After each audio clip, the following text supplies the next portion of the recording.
چیز محفوظ ہے پاکستان میں، وہ فورن فنڈنگ کا فیصلہ ہے۔ 8 سال کی تاخیر، سوچیں ہمارے لیے، مطلب میں اور نواز شریف صاحب جس کے نتیجے میں اقامہ نکلنا تھا، باپ اور بیٹی 10 مہینے روز، some times 5 days a week، some times 6 days a week جج بشیر کی نیب عدالت میں اسلام آباد جاتے رہے۔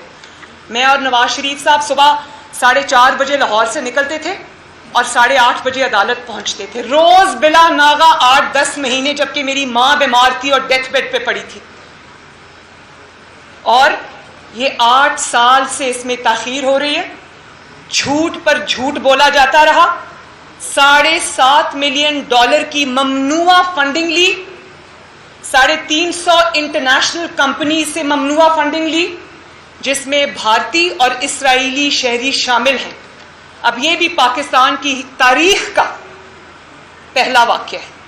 آپ صرف، میں یہاں کیونکہ مولانا صاحب کھڑے ہیں، میں اپنی بات چلے چھوڑ دیں، اگر میں مولانا صاحب کی بات کروں، خدا نخواستہ مولانا صاحب نے یہ فنڈنگ اسرائیل سے اور بھارت سے لی ہوتی اور پاکستان کی اور دنیا بھر کی 350 کمپنی سے ممنوعہ جعلی طریقے سے، پتہ نہیں وہ کیسا پیسہ تھا جو آیا تھا، ڈالرز میں آیا تھا، وہ لی ہوتی، تو کیا ہمارے ساتھ یہی برتاؤ ہوتا جو اب ہو رہا ہے؟ اس کی جگہ نواز شریف صاحب ہوتے، میں ہوتی، تو کیا ہوتا؟ وہ ایسا سلوک ہوتا کہ سوچ کے انسان کے رونگٹے کھڑے ہو جائیں۔ ابھی اقامہ تھا تو آج تک سزا پہ سزا، آج تک اقامے پر الیکٹڈ پرائم منسٹر کو نکال دیا، اور پھر وہاں پر دل کو تسلی نہیں ہوئی، ان کی پریزیڈنٹ شپ پارٹی کی بھی چھین لی، کیونکہ اس وقت پارٹی صدارت ہی سب کچھ ہوا کرتی تھی۔ اب تو سنا ہے کہ پارلیمانی پارٹی معتبر ہو گئی ہے۔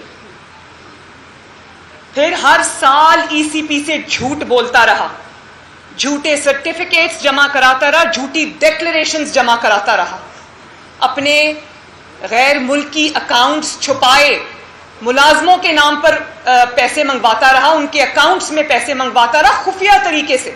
اور پھر جب ECP نے سوال کیا تو کہا اپنے چند لوگوں کے نام لے کر، پارٹی کے ان کے سینئر ممبران ہیں، ان پہ ڈال دیا سارا کچھ، حالانکہ غضب خدا کا کہ سارے جو کام ہوئے ہیں فورن فنڈنگ میں، عمران خان کے سگنیچرز کے ساتھ ہوئے ہیں، اس کے دستخط ہیں موجود۔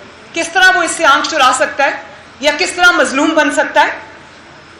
میں فورن فنڈنگ کیس کا فیصلہ قوم کے سامنے جلد از جلد لانے کا مطالبہ کرتی ہوں۔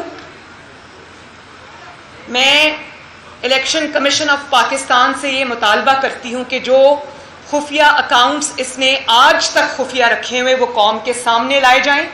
ایک غبن، ایک غداری جو اس نے پاکستان کی قوم میں کے ساتھ فورن فنڈنگ کی صورت میں کی ہوئی ہے، وہ ایک جو اس کا سارے حقائق ہیں وہ قوم کے سامنے لائے جائیں اور بلا تاخیر لائے جائیں۔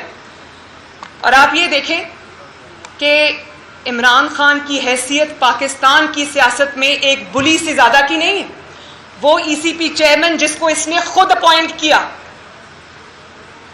یہ جو کیا نام ہے ECP چیئرمین کا، سکندر سلطان راجہ صاحب، وہ عمران خان کے اپنے اپوائنٹڈ ہیں، اور پہلے ان کی دن رات تعریفیں ہوا کرتی تھی۔ تو یہ جو بلی ہے عمران خان، اس کی حیثیت ایک بلی سے زیادہ نہیں ہے۔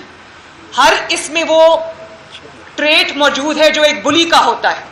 اور آپ یہ دیکھیں کہ جب اس کو کسی چیز کا خوف ہوتا ہے، کیونکہ اس نے وہ گناہ کیا ہوتا ہے، تو یہ اس ادارے کے سربراہ کو اٹیک کرتا ہے۔ پہلے سے یہ اس کو پتا تھا کہ فورن فنڈنگ کی اب فائنڈنگز کمپلیٹ ہو چکی ہیں، فیصلہ محفوظ ہو چکا ہے، تو آپ دیکھیں کس طرح اس نے یہ اٹیک جو ہے وہ ECP کے چیئرمین کے اوپر لانچ کیا۔ اس کی وجہ یہ ہے کہ چوری کی ہوئی ہے، چوری سے ہاتھ رنگے ہوئے ہیں، غلط کام کیے ہوئے ہیں۔ وہ جو ممنوعہ فنڈنگ آئی ہے وہ کہاں خرچ ہوئی؟